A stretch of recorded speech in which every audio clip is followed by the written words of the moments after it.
Hello, dear students. Today's lesson is a grammar lesson. Today, we are going to study relative clauses. But first, what's the difference between a sentence and a clause?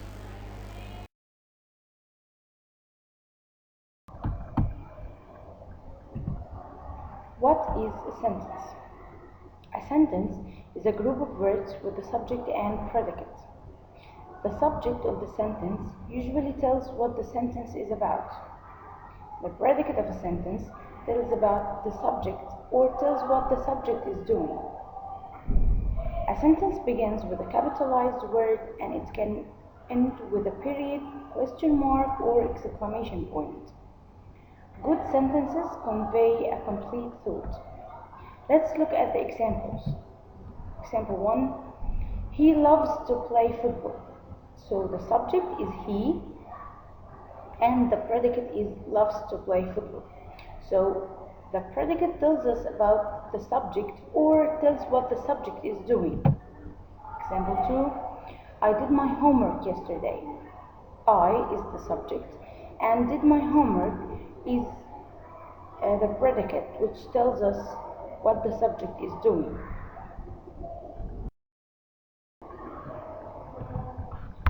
What is a clause? A clause is a group of words that contains at least subject and a verb. These are clauses. Let's look at the examples. Ecology is a science. It's not a complete sentence. It's just a part of a sentence. So the part of a sentence is called a clause. Example 2. Because pollution causes cancer. So also this is a part of a sentence. So we have to say the reason, then we have to say because pollution causes cancer.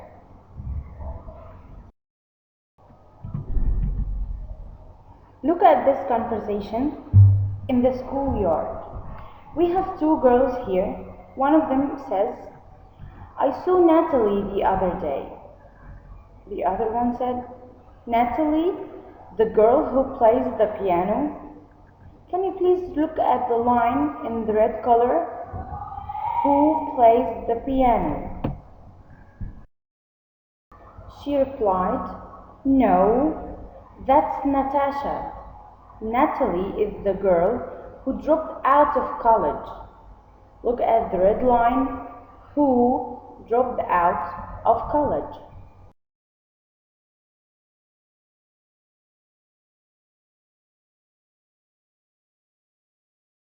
She's working in Davidson's now. You know, the shop that sells expensive clothes. Look at the red line. That sells expensive clothes.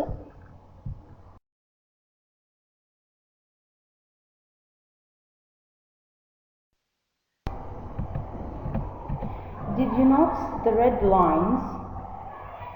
Who plays the piano? Who dropped out of college? That sells expensive clothes. Clauses printed in red are called relative clauses. They give us more information about the subject or the object of the previous clause or sentence. So, when I use who or that, I can call this a relative clause.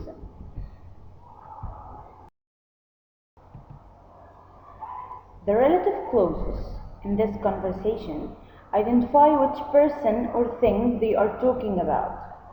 The clause who plays the piano tells us which girl Melanie means. The clause that sells very expensive clothes tells us which shop Emma means. Relative clauses are usually introduced by pronouns who, which, whose, when, and where. We have two types of relative clauses. 1. Defining relative clause. 2. Non-defining relative clause. One, defining relative clause.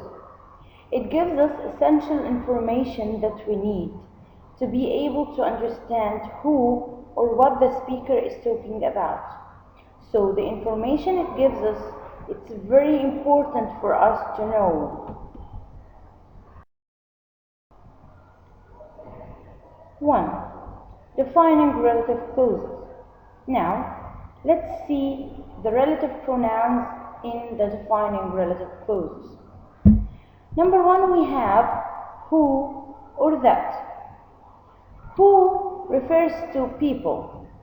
For example, the woman who lived here before us is a romantic novelist. So I'm talking about the woman, so I use who.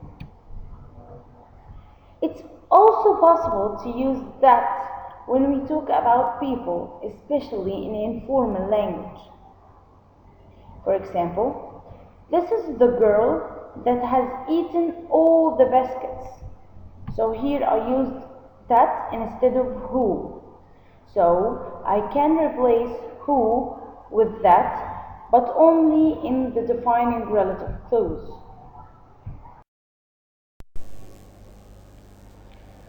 Which or that. Which refers to things. Which is more formal. For example, all cells contain DNA, which holds genetic information. That is more usual than which, especially in conversations. The car that won the race looked very modern, so I can replace which with that, but in a more casual way than which.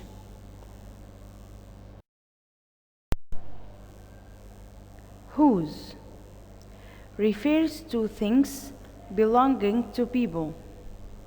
For example, that was the man whose car was stolen. Here I am talking about the man's car, so I used whose. Example 2, the woman whose dog got lost was very upset. Also here I'm talking about the woman's dog, so I used whose. When. When refers to a time. For example, I'll never forget the day when I met you. Here I'm talking about the day, so I used when. A wedding is a time when you feel a bit emotional. I'm talking about the wedding time, so here I used also when. Where. Where refers to a place. For example, Washington is the city where the White is located. Here I'm talking about Washington City, so I used where. Example 2, this is the house where we grow up. I'm talking about the house where we grow up, so it's where.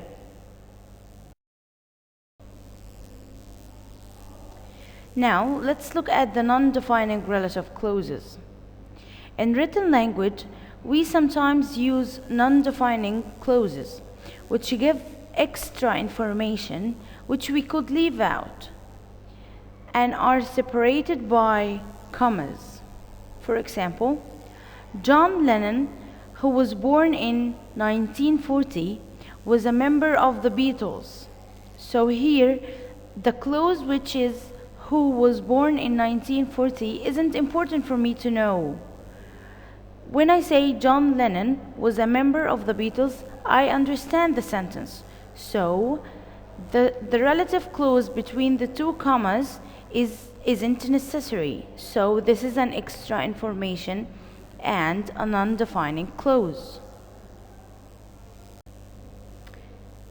Let's see the exercise. Exercise A. Read the sentences and underline the relative pronouns who, whose, which, that, where, and when in each. Number 1. My grandparents remember the day when they first met. Where is the relative pronoun here? Yes, the relative pronoun is when. 2. That's the shop where my neighbor works. Yes, it's where. Excellent. 3. I think people who or that speak 3 languages are clever. The relative pronoun is who or that. 4. Is that the man whose dog saved the little girl? The relative pronoun here is whose. 5. Did you like the poster which or that I bought you? The relative pronoun here is which or that.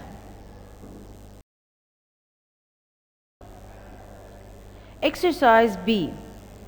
Complete the questions below with the words you underlined in A.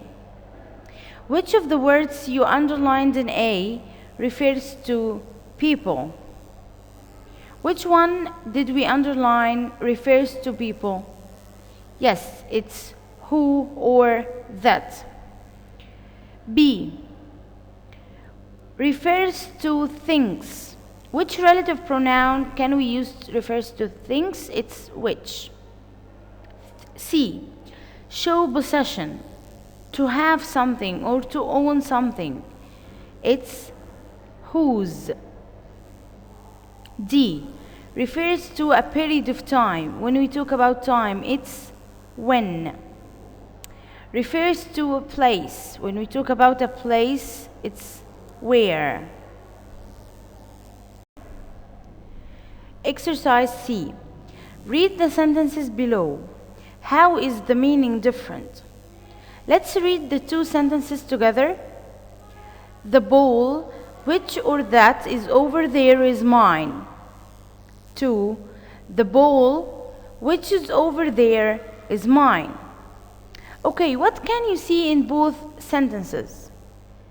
Yes, in number 2 we can see the 2 commas. So, when we see the 2 commas, this is a non-defining clause because it gives us extra information we don't need to know.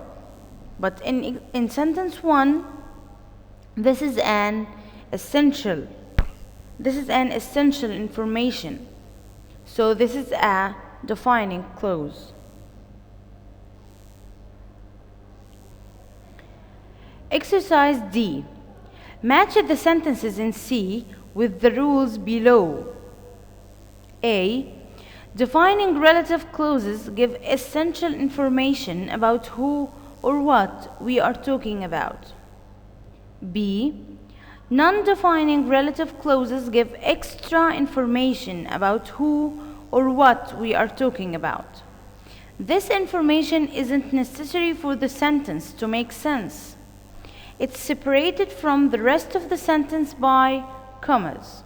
So, which one is 1 and which one is sentence 2?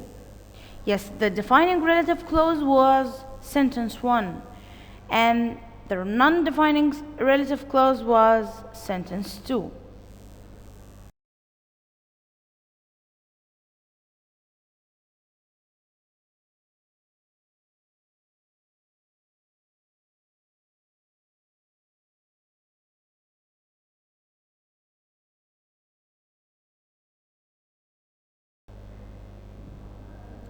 Exercise E. Circle the correct words. 1. That's the woman whose or who son won a prize. Let's ask ourselves, what am I talking about? Am I talking about the woman or her son? Yes, I'm talking about her son, so I'm going to choose whose. 2. Have you seen Dad's keys? Where or which I left on the sofa? Yes, it's which, because I'm talking about the keys. 3. Can you remember the name of the hotel when or where we stayed last year? I'm talking about the hotel, so it's where. 4. Summer is the time when or who everybody likes to relax by the sea. I'm talking about a time, so it's when. 5. The teacher is talking to the boy whose or that always looks scruffy at school. Scruffy here means untidy. So I'm talking about the boy. So I'm going to choose that. 6. Where is the girl which or whose computer is broken? I'm talking about her computer, so it's whose. Exercise F. Use the prompts to write sentences in your notebooks. Use who, which, or where. So, this exercise is for you guys as homework. You're going to write these sentences in your notebook and send it back to me so I can correct these sentences. We will do number 1 together just to show you how you are going to do this exercise. Number 1. Mobile phone, something we used to call friends. So mobile phone is a thing. So what are we going to choose? Who, which, or where? Yes, we are going to choose which. So I'm going to start my sentence like this. A mobile phone is something which we used to call friends. Exercise G. Complete the text with which, when, where, and whose. Use one of the words twice. An unusual relationship. Okay guys, you have to read the text first, then you are going to answer this one. Pause the video and read the text, then answer. At the end of the video, you are going to check your answers. Hope you enjoyed our video.